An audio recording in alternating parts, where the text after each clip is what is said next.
Well, welcome back to another lesson in our course on Unshakable Faith. Last week, we were talking about the somewhat unpopular and difficult topic of suffering and suffering faith. In Hebrews 11, the text that we studied gives some examples of the kind of suffering that Old Testament faith heroes experienced, but maintained their faith in spite of it. I'll just reread what we studied last week. It's on the handout that I sent you. There were others who were tortured, refusing to be released so that they might gain an even better resurrection. Some faced jeers and flogging, and even chains and imprisonment. They were put to death by stoning. They were sawed in two. They were killed by the sword. They went about in sheepskins and goatskins, destitute, persecuted, and mistreated. The world was not worthy of them. They wandered in deserts and mountains, living in caves and in holes in the ground. How do you react emotionally to suffering, particularly when the suffering embodies injustice? When somebody is punishing you and you don't deserve it, or they deserve it a lot more than you do, or maybe it's just your circumstances, you don't deserve that. Well, I think one very normal and natural response to that kind of injustice, that kind of suffering, is anger. We're not going to take it, sort of an attitude. And in American business, American culture, we have an old saying: don't get mad, get even. Don't get mad, get even. In other words, channel your passionate anger into revenge, into coming up with ways to make the other person suffer, also to make them pay. Well, that's really that's really a pretty opposite the kind of attitude that Jesus manifested in his suffering. It's described in the beautiful passage in 1 Peter 2. We looked at the first part of this, 1 Peter 2:21 last week, but let's look at the rest of the paragraph. To this you were called, because Christ also suffered for you, leaving you an example that you should follow in his steps. He committed no sin, and no deceit was found in his mouth. When they hurled their insults at him, he did not retaliate.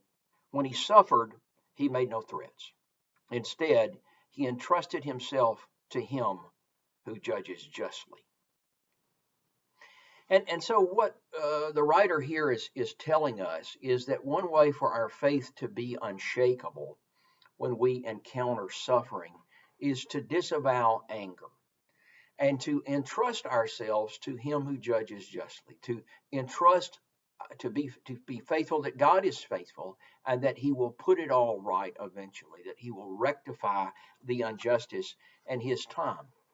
And particularly when we are suffering at the hands of others, to disavow deceit, to disavow anger, and and uh, and not to retaliate verbally, particularly when we are attacked verbally.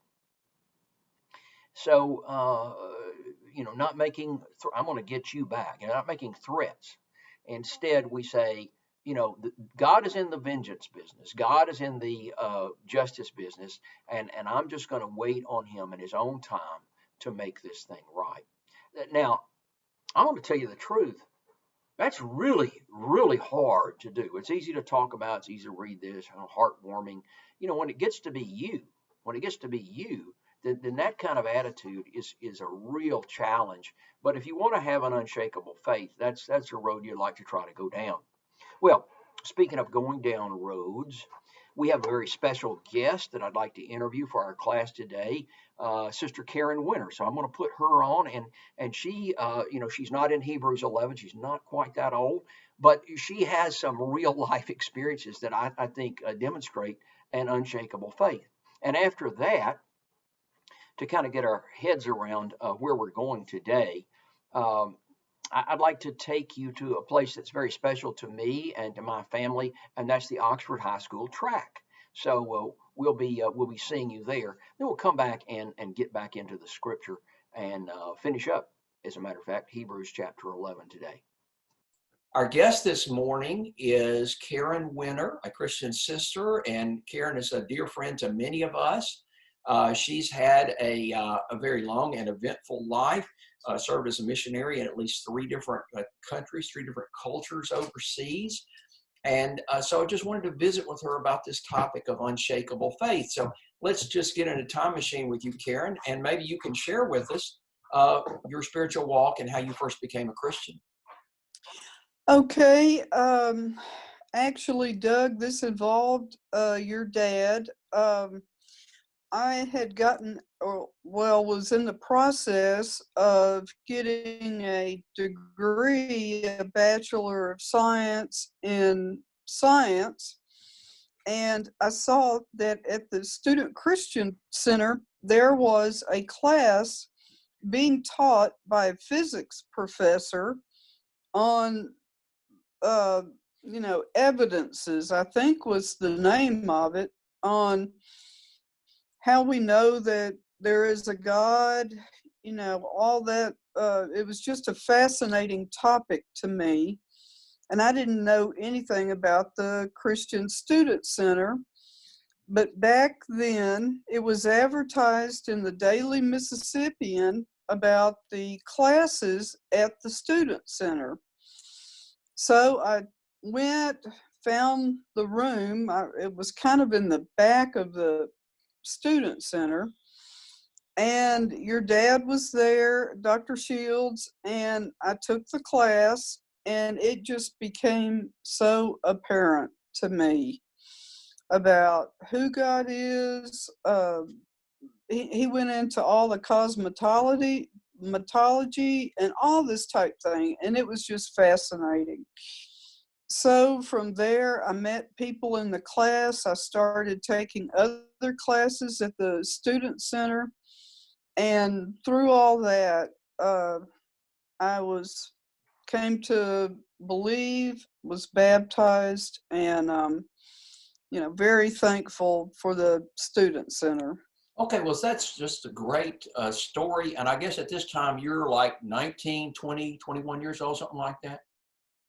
Yes, around that age bracket. I think that segues very nicely into our next question, and that is nowadays, the modern day Karen Winter, I guess you're about 29 now. So, so anyway, if you made a new friend and they observed that, Christianity is a big part of your life, Bible study, Bible reading, going to worship, most of your friends, are connections through church.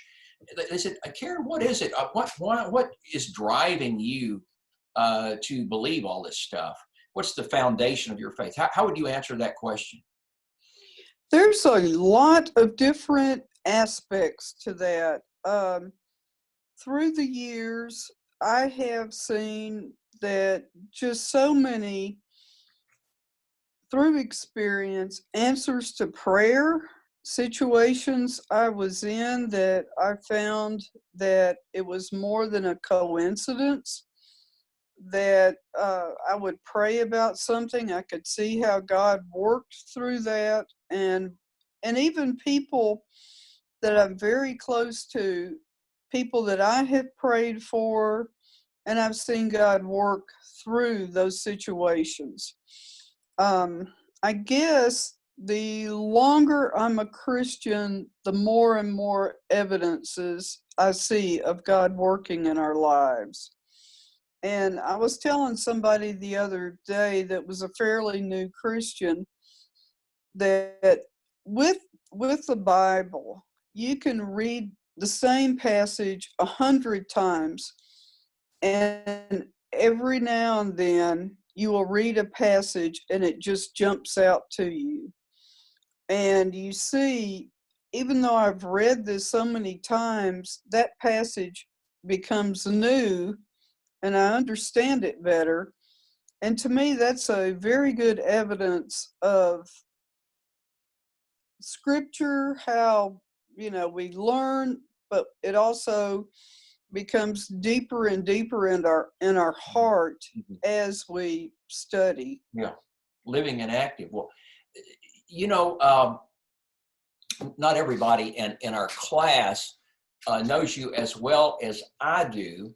And so my next question is to describe the greatest trial of faith that you have experienced. and how your faith survived this trial. And I happen to know that you've had a few ups and downs in life. Right. And so I just wanted you to kind of share some of that you feel comfortable sharing with the class. Well, there's quite a few things, and I guess I had not been a Christian maybe 10 years, I guess.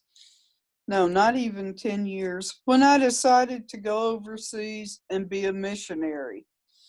And I had just gone to New Guinea for less than a month, and I had gone way out into the bush, into the jungle with some of the other missionaries, then came back to the area where our base camp was, and a runner, there's no roads, no electricity, anything in this area, and they sent a runner, to the base camp where I was with a note in Indonesian that my mother had died.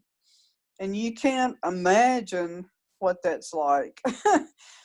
But anyway, that was really, really hard for me. And a difficult turning in faith, because here I was, a missionary in the middle of nowhere with people I did not know that well, and I could not get back to the States for my mother's funeral. Mm-hmm, mm-hmm.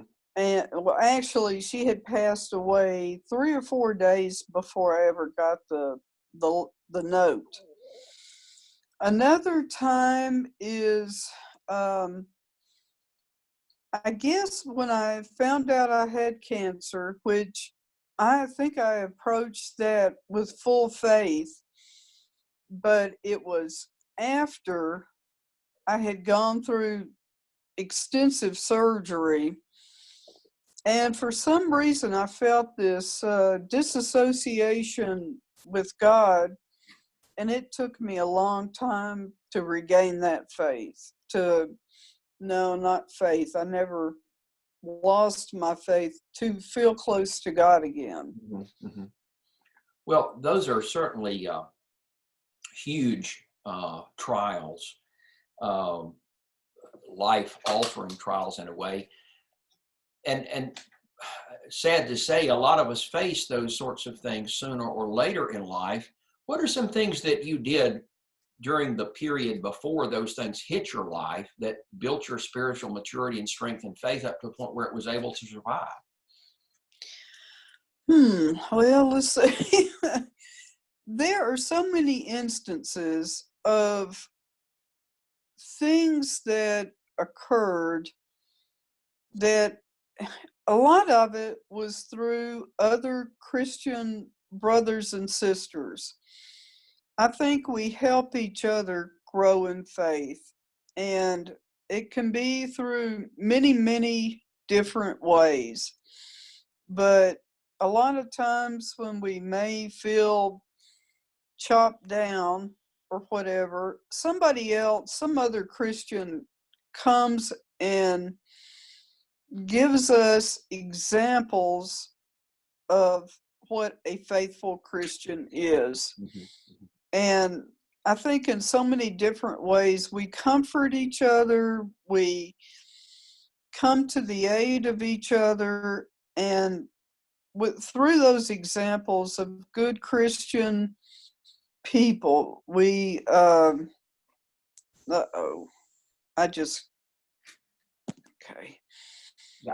Yeah, there you go. I got a phone call. No big deal. Okay, but I think through our brothers and sisters, that is a very uplifting situation. Well, now, if you can remember the time when you were mourning the loss of your mother, or the time that you were coping with this horrible health situation with the cancer, during that trial, are there some things that you did, part of your spiritual discipline, or that others did with you or for you that helped you make it through, helped your faith survive? Well, a lot of it was your parents, your Really? parents' example. Yeah. Uh-huh. Uh, Almost completely. There was a lot of help through your parents, Mm-hmm. and the example of your parents, opening their home, opening their heart, and I think as we look at those who have encouraged us in faith, that's how we've kept our faith. Mm-hmm. Mm-hmm. And times when we're down, other people pull us up. Mm-hmm. Mm-hmm. Well, Karen, I really appreciate your sharing your answers to these questions, but I think we've got time for a bonus question that I didn't give you. Okay. And I know that you're a person that you're a writer and that you're a reader. Uh, at this point in your life, what is your favorite part of the Bible, your favorite book of the Bible, something that seems to build you up and draw you up and build your faith a lot? Is there something you could cite? Philippians tells us what to think about, whatever is true, whatever is just. I think that's a very good thing to meditate on. The book and the scripture in Philippians, where it just gives us the way our mindset should be organized and how we meditate. I have just finished a Zoom Bible study in First John, and that has really blessed me about. Oh, here we go again. About how we uh, should treat each other, how we should love our brothers and sisters, and that's been a big blessing as well. Well, I really appreciate this time, and this really enriches our class very much. Uh, the what you've invested to give this gift is about 15 minutes and about that much preparation and 40 years or more of Christian living. So it is a great encouragement to all of us. So thank you so much, Karen. Well, I appreciate it, Doug. I hope you have a great day, and I hope whoever is trying to call you has good news for you, okay? Well, it's my pharmacy. Oh, yeah. It's a robocall, probably, yeah. Right. But thank you, Doug. I appreciate it. Okay, thank you so much. Okay, bye-bye. So when we turn to chapter 12 of Hebrews, we read an almost symphonic verse that says, "Since then we are surrounded by such a great cloud of witnesses. Let us throw off every weight and sin which so easily entangles us, and run with perseverance the race set out for us, looking to Jesus, the pioneer and perfecter of our faith." So the Hebrew writer here turns to a metaphor that the Apostle Paul liked a lot, and that is the Christian life is sport. The Christian life is running as a contest, as a test of will. And certainly, if you are running a race, if you are running a distance race, you don't carry a backpack. You don't wear heavy shoes. You don't take along a bottle of water. You run in lightweight clothing and in light shoes. You put away everything else that might hinder you, that might slow you down, and then you run with perseverance. You're running for the finish line. Your body may be crying out to stop, stop, stop, but you have made a promise to yourself that you will not break, and so you press onward.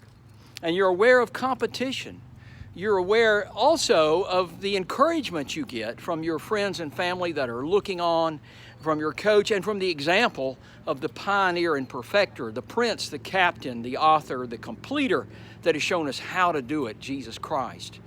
And so a resilient faith, a robust faith, an unshakable faith has to be like a great distance runner. They have to keep their eyes on the prize. They have to run with commitment, with dedication, and with a promise they have made to themselves.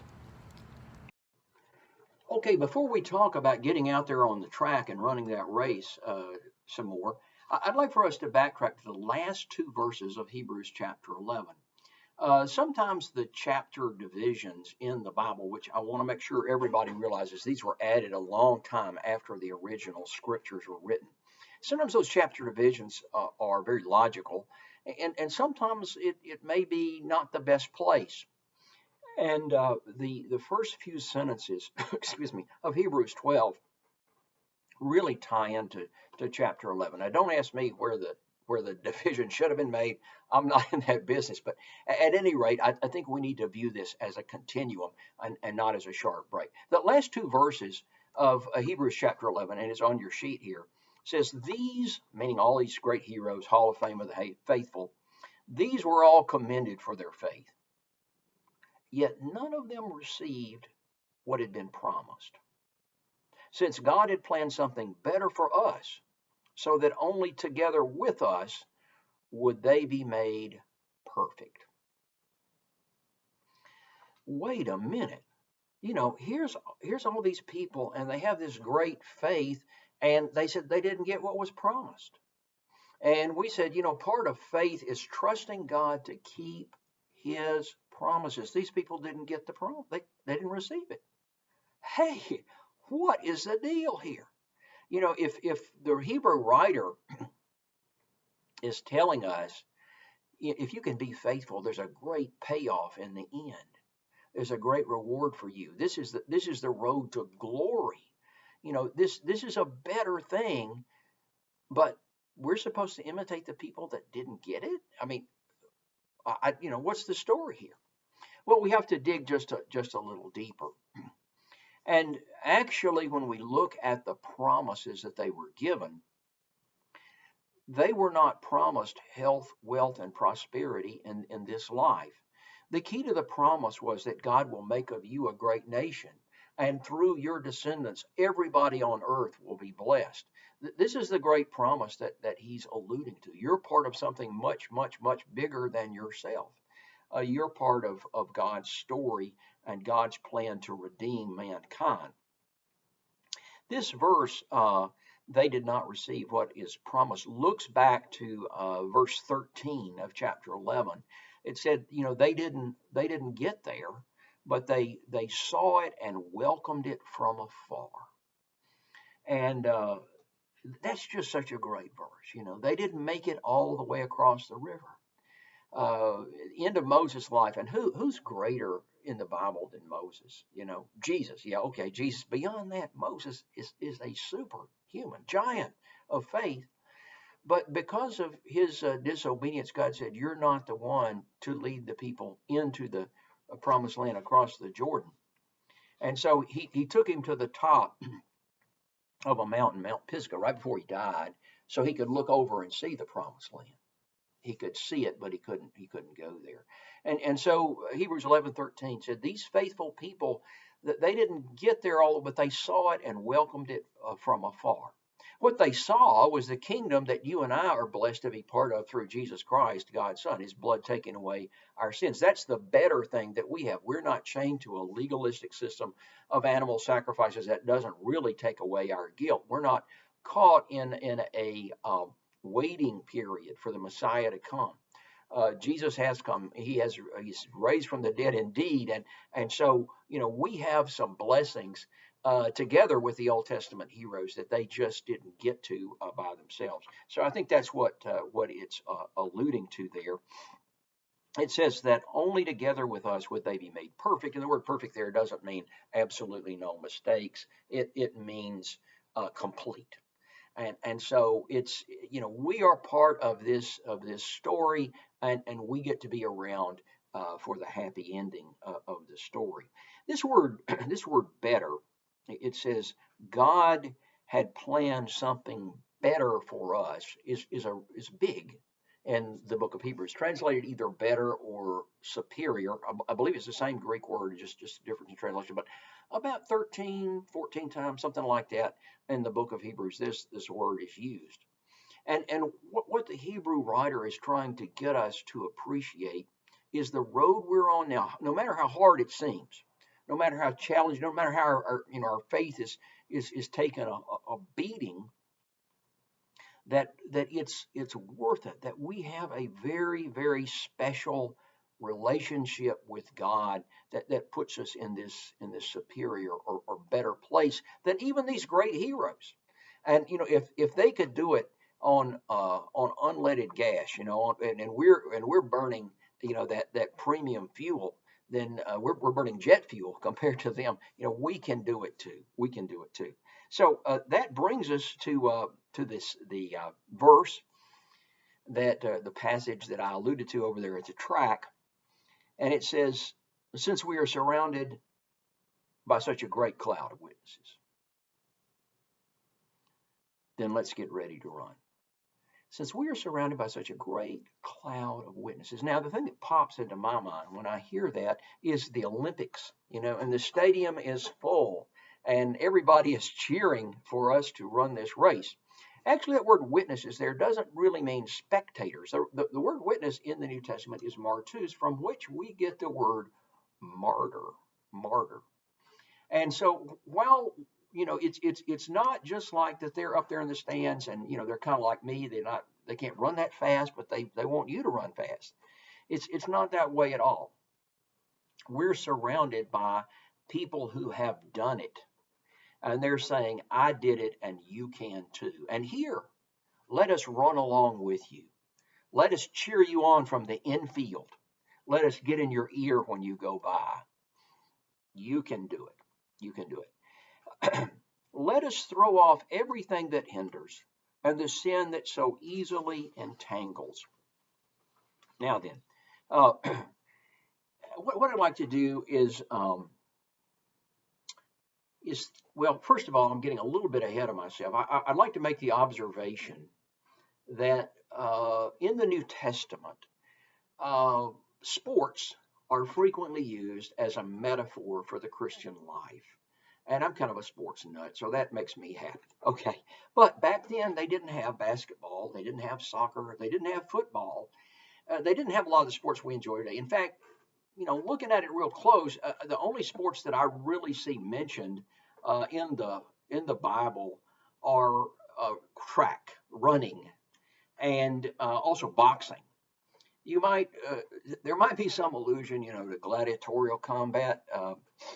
I'm glad we don't have that anymore. Some people say that's what football is, but a chariot racing, I don't know. But anyway, for sure, boxing and running. So why are these things good metaphors for the Christian life? And you think, first of all, that they both require, as the Bible puts it in 1 Corinthians chapter 9, strict training.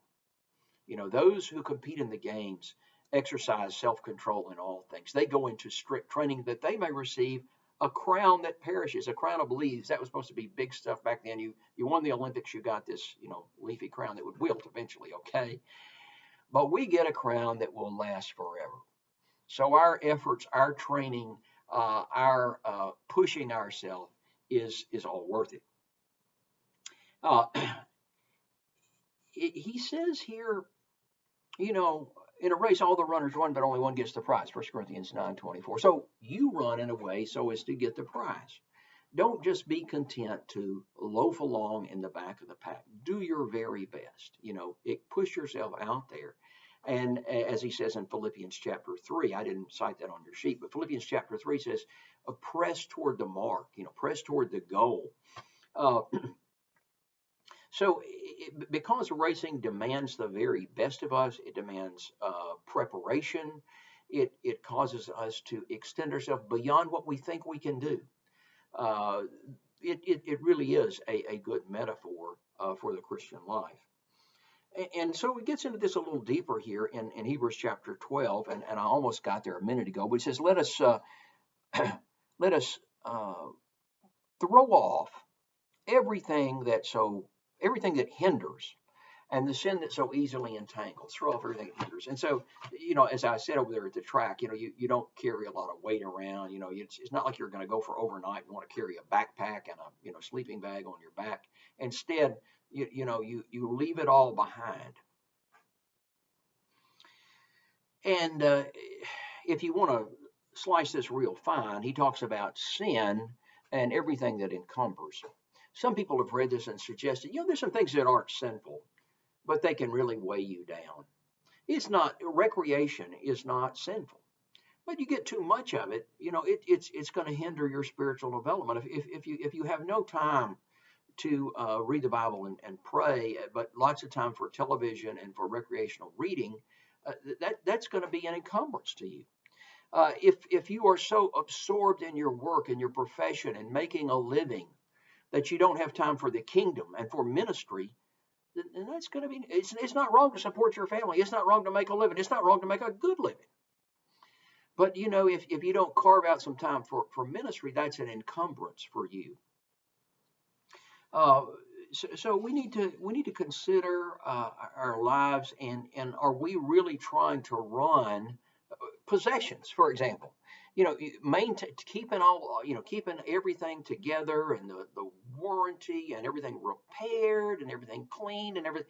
It can be a huge distraction. If we can simplify our lives, then it may yield great blessings as far as time for the kingdom and energy for the kingdom. It's a whole lot easier to run without all that extra stuff on your back. So that's one of the tips that our coach gives us is put away all this stuff that's going to entangle you, the addictions, the sin, the pride, these horrific habits. Just set them off the track so you can run the race.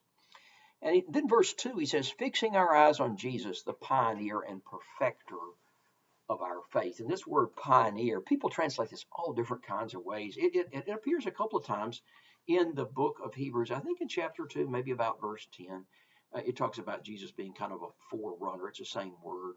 And some people translate this word pioneer as being a captain or prince. And it's a leader who's leading from the front of the pack. But one thing I'd like you to notice about this, he says, let us fix our eyes on Jesus. Well, immediately, this is great coaching here, because immediately, if my eyes are fixed on Jesus, I can't fix them on myself. I can't focus on myself if I'm going to focus on him. And I can focus on him as being the successful example of unshakable faith, of suffering faith, of being faithful even when your family ridicules your faith, of being faithful when people tell lies about you, of being faithful when you don't have a place to sleep at night, when you don't have enough to eat, when people misunderstand you or misrepresent you. Jesus is such a great example in all these areas. Another way he's a great example, one of my favorite verses is Luke 5:15 through 16, where it says, crowds kept coming to hear his teaching and to be healed of their sicknesses, but Jesus often withdrew to lonely places and prayed. And one big term in today's world is self-care. And so folks want to go in big for self-care. And maybe that's not such a bad thing, but this is Jesus' self-care, is that even though he had, a limited time, 1 to 3 years to do his ministry, and he had people coming that wanted to hear, and he had sick people bringing their sick babies to him, he took time to withdraw and be with God. So a great example for us in that area too. Anyway, our eyes fixed on Jesus, the pioneer, and again, that word perfecter of our faith. For the joy set before him, he endured the cross, scorning its shame, and sat down at the right hand of the throne of God. Scorning its shame. One of the kind of bad parts about about American sports culture is trash talking. Now, if you don't know what trash talking is, it's not talking dirty, using vulgar curse words or something like that. Trash talking is when you tell your opponent that they're going to lose. You tell your opponent that you're not impressed with them. You taunt them and tell them that their best efforts are weak. That's trash talking. And that's, frankly, poor sportsmanship.